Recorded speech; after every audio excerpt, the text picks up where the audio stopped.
So now NHPC limited अब देखिए Q4 का नंबर आ चुके हैं और हिस्टोरिकल डेटा जो है 2 साल का वो ब्रीच हो चुका है। एनएचपीसी की जो मैनेजमेंट है उन्होंने डिविडेंड भी दिया, साथ ही जो मार्च में नंबर बेकार आते थे वो यहाँ पर नंबर ने सरप्राइज करके रख दिया है। और कल यहाँ पर जो है आपको जो है 5% अनुमत तेजी जो कल की रहेगी मार्केट के अंदर सर्किट लिमिट, कहीं ना कहीं ये वहां पर ओपन होते हुए दिखना चाहिए, बिकॉज नंबर ने बहुत सरप्राइज करके रख दिया है सभी को। और जहां तक की बात है डिविडेंड की, तो डिविडेंड में यहाँ पर जो है काफी खुश कर दिया। 5% का डिविडेंड यहाँ पर जो है फेस वैल्यू के तौर पर 10 रुपए फेस वैल्यू है, उसके तौर पर यहाँ पर जो है आपके सामने रखा गया है। और 50 पैसे का डिविडेंड जो है वो आपको एडिशनल देखने को मिलेगा।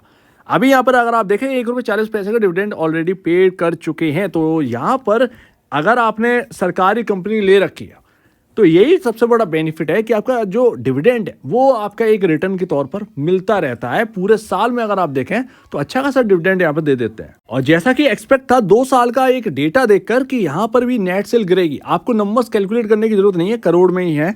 तो यहाँ पर आपका 2242 करोड़ रुपए का यहाँ पर जो है टोटल इनकम निकल के आई है। यहाँ पर अगर आप देखेंगे तो क्वार्टर दर क्वार्टर कम है, but year on year basis पर बहुत अच्छी इनकम है, बहुत सही तरीके से। और एक्सपेक्ट तो ये कर रहे थे, जो कि आप 2 साल का डेटा देखेंगे अभी मैं आपको दिखाऊंगा, तो यहां पर अगर उस तरीके का आता तो 1600-1700 करोड़ के आसपास की टोटल इनकम निकल के आती। बट एक्चुअल में यहां पर जो है बहुत ही बेहतरीन तरीके से लेकर आए हैं। थोड़ा सा ही माइनर सा यहां पर जो है डाउन है, बट प्रॉफिटेबिलिटी की फिगर जो है वो बहुत अच्छी है। तो नेट सेल की कोई दिक्कत की बात नहीं है।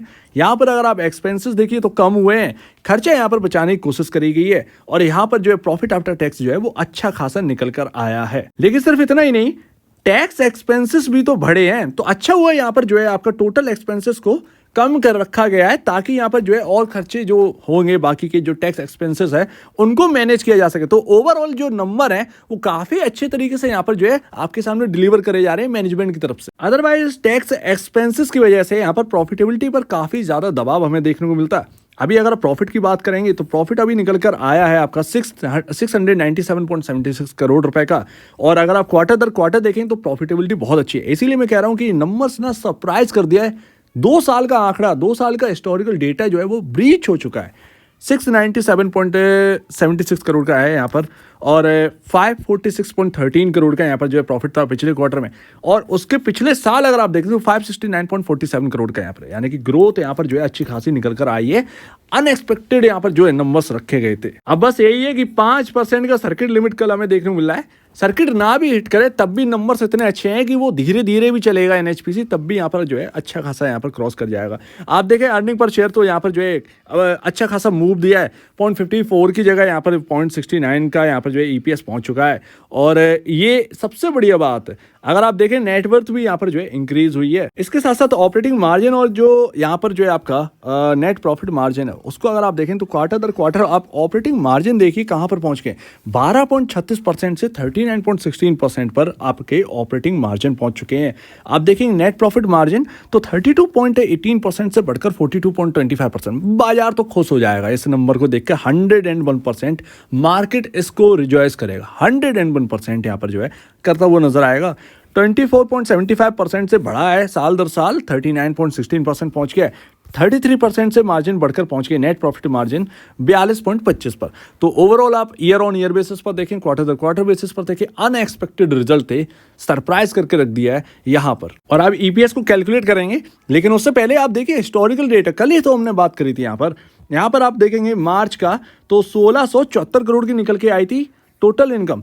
आप देखेंगे सेल्स 2021 में कितनी थी, 2157, उसके पिछले क्वार्टर में। आप इधर आएंगे मार्च 2023 का देखेंगे तो 2029 करोड़ की टोटल इनकम निकल के आई थी। जबकि आप उसके 1-2 क्वार्टर पहले देखेंगे दिसंबर वाले में 2584 करोड़ रुपए की यहाँ पर जो है टोटल इनकम यहाँ पर निकल के आई थी। तो देखिए किस तरीके से एक डाउनफॉल हो जाता था मार्च के क्वार्टर में, बट इस बार सरप्राइज करके रख दिया। वाकई में सरप्राइजिंग नंबर है। 2056 करोड़ से यहाँ पर जो है आप देख ही रहे हैं कि कहाँ पर पहुंच चुकी है आपकी इनकम, 2200 समथिंग उसके ऊपर। सॉरी, ये एक टोटल इनकम नहीं थी, ये सिर्फ और सिर्फ इनकम थी। टोटल इनकम नीचे जाकर बनती है, ठीक है। उसके हिसाब से आप देखेंगे तो आपने पहले ही नंबर्स में देख ही लिया है। खैर मैं बताने की कोशिश कर रहा था कि कैसे मार्च के क्वार्टर में कैसे यहाँ पर जो है नंबर्स दिसंबर के कंपैरिजन खराब आते थे।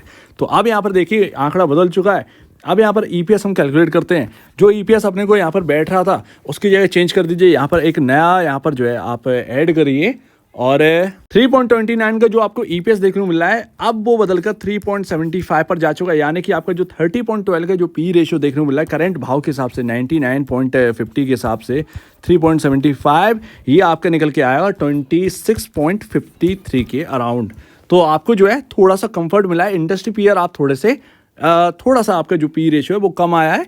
कंफर्ट यहाँ पर देखने को मिला है 30 के कंपैरिजन 26.53 पर पी रेशियो आ चुका है। बुक वैल्यू इंक्रीज हुई होगी, सिंपल सी बात है। अब उसको कैलकुलेट करना पड़ेगा, वो तो बात की बात है, बट कैलकुलेट करेंगे क्या, ये बढ़ा ही होगा। तो मेरे ख्याल से नंबर सरप्राइज करके रख दिए एंड लास्ट। यहाँ पर नंबर्स आप देखिए किस तरीके से यहाँ पर मार्च में खराब हो जाते थे, डेटा बता रहा है, और इस बार सरप्राइज करके रख दिया मार्केट को।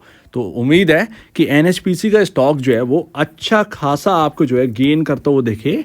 उम्मीद है कल 5% का आपको 5% का मूव भी मिले। इसके साथ साथ ट्यूसडे को जब मार्केट ओपन, मंडे को क्लोजिंग है, मुंबई में इलेक्शन है, तो यहाँ पर आप देखेंगे उसकी वजह से मार्केट की क्लोजिंग ट्यूसडे को जब ओपन हो तो ये पीएसयू जो है वो आपको अच्छा खासा गेन देता हुआ नजर आए, उम्मीद यही है। अब इसके साथ साथ यहाँ पर नंबर्स तो हमने देख लिए। यहाँ पर जो इंपॉर्टेंट रेंज है वो क्या है, 92.30 और 88.40, और उसके बीच में आपका जो है 50 डेमा आता है 91.40 पर।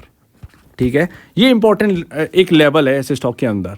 अभी अपने को कौन सा स्टॉक लेवल जो है वो क्रॉस करना है, अराउंड 101 के, जहाँ से ये फॉल आया था।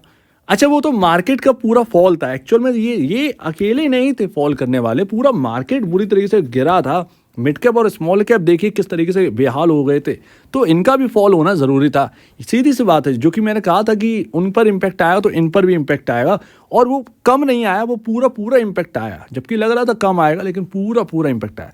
मेरे ख्याल से ये 101 ना ही देखें तो ज़्यादा बेहतर है, कोई दिक्कत की बात नहीं है। यहाँ पर जो है इस स्टॉक को हायर साइड ही जाना है। उम्मीद है आपको काफ़ी अच्छे नंबर्स लगे होंगे। आप क्या कहना है इसके ऊपर कमेंट सेक्शन में कहिए, और अब वीडियो देखने के लिए बहुत धन्यवाद दोस्तों।